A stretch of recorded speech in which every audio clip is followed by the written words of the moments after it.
Guys, panibagong araw, panibagong vlog. Nandito po ako sa mall ngayon at gusto ko pong ikwento po sa inyo ang aking buhay sa shelter. So, panibagong araw, panibagong vlog, a story of my life in the shelter. Hindi ko po ito kinahihiya kasi hindi ko po ito kagustuhan na pupunta po ako dito. Ito po ay ano ko na po to, 2 weeks and 2 days. Masaya ba ako or hindi? Malaki po ang aking adjustment dyan sa shelter. Marami pong isang tao pong galit na galit sa akin palagi po.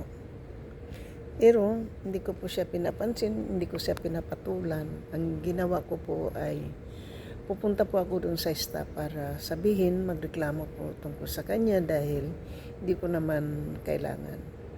Sabi ko nga sa aking sa staff, na isang bisis ako'y tulog, nilipap niya yung bed ko. At sabi niya, I don't care if you like it or not, I'll do it because I wanna put this one in. So sabi ko sa kanya, you are very rude. Okay. So tuwing umaga, sabi ko rin sa kanya, wag mong ilagay yung jacket mo sa hagdanan kasi nandun ako sa top floor o sa top bed. Wag mo ilagay yung jacket mo sa hagdanan at saka yung paa mo. At ako'y baka mahulog. Sa unang araw ko doon ay masaya, nakipagkaibigan ako sa kanya hanggang sa hindi ko na siya kinausap kasi nga masyado yung bunganga niya, masyadong puro pagmumura ang at saka marami ding sinasabi din lahat ng mga babae doon, mga staff, na bully siya, yung parang gusto niyang hawakan sa liig yung mga tao, ayaw kausapin kasi masyado siyang tuwing nakikita maraming sa kanya. So ang madaling salita po, masaya pa ako. Wala po akong choice kundi sabihin ko sa inyo na still may big adjustment. Pagkain, libre naman lahat po. Libre lahat po yung pagkain doon sa shelter. Pang 2 weeks and 2 days ko na po to. Nag 2 weeks po ako nung Martes. Pwede daw akong tumira doon ng 4 months. Kapag gusto ko pa pong mag-save ng pera hanggang 8 months. Okay, so 6 months the most. Hopefully, bago po matapos yung 6 months or 8 months noon, ay makahanap na po ako ng malilipatan. Sabi ko nga, sana bago mag-birthday ay makakuha na ako ng Sabihin ko po sa inyo na umuwi lang ako doon para matulog. Lumalabas po ako sa araw. Kasi hindi ko po gusto ko lang pong manahimik. Gusto ko lang pong wala akong kaaway kasi takot pa po ako eh. Takot po ako sa mga taong galit sa akin. Alam mo kasi natruma po ako dito sa matanda na aking tinirhan dati. Natutruma pa po ako kaya pag may mga tao po doon na galit sa akin, parang nanginginig pa po yung katawan ko.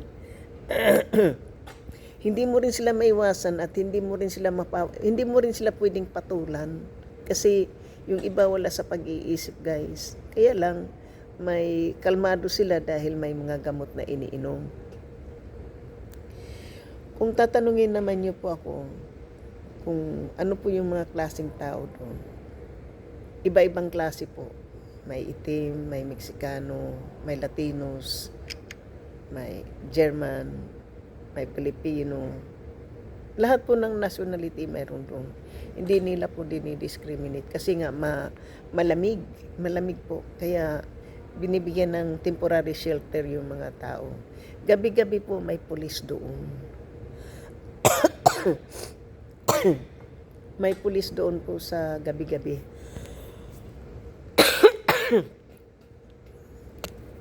So, May sandali lang po, inom lang ako ng tubig.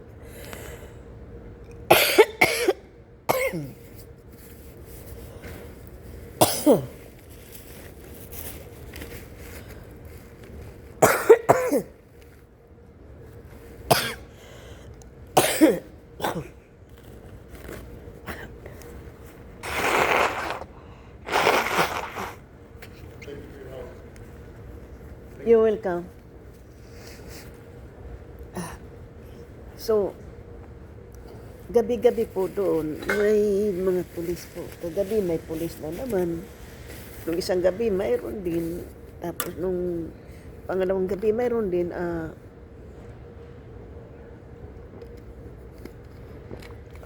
May isang matanda doon po na dala siya ng pulis. At hindi siya binigyan ng bed kasi wala siya sa kailangan pa niya maghintay ng bed. So, dala siya ng pulis doon.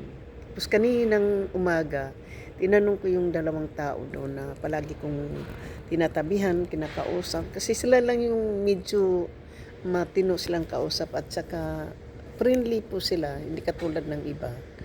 Ito yung itim.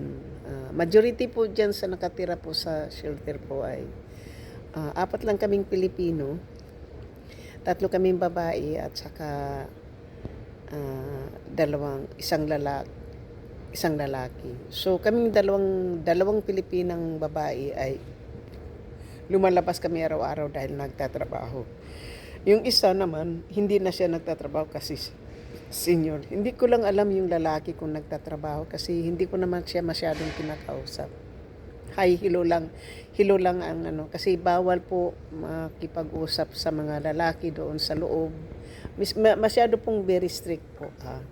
So kung basta 90% po ang 45%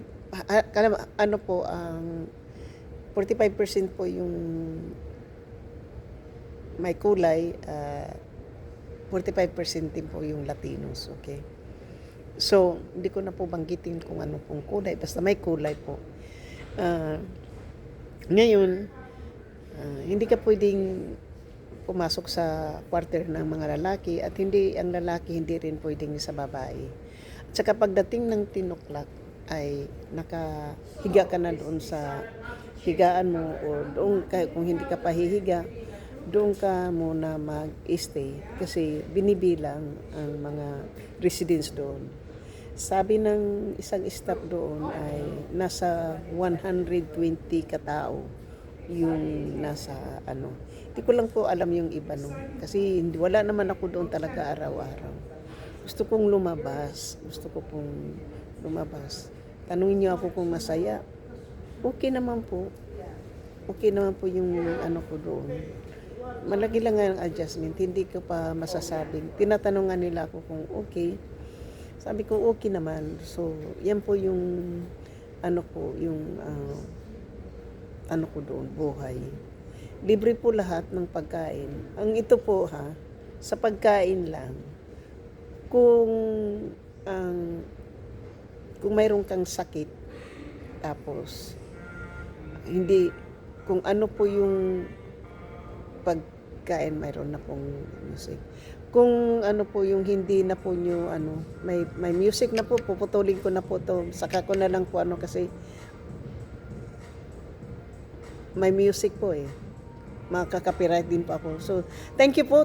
Puputulin ko po, shout out sa aking mga minamahal na mga subscribers, silent viewers, sa mga W's. Kaibigan Matindi, mega love, shout out. At sa lahat-lahat ng sumusuporta ng aking channel. Thank you. Ipagpatuloy ko po mamaya yung aking pagla-live. Pero ito po ang story ko po sa shelter. May part 2, part 3 po ito, okay? Sa ngayon po, puputulin ko po kasi mayroon pong music at mabuti na lang hindi makapirap. Thank you so much. Love you guys.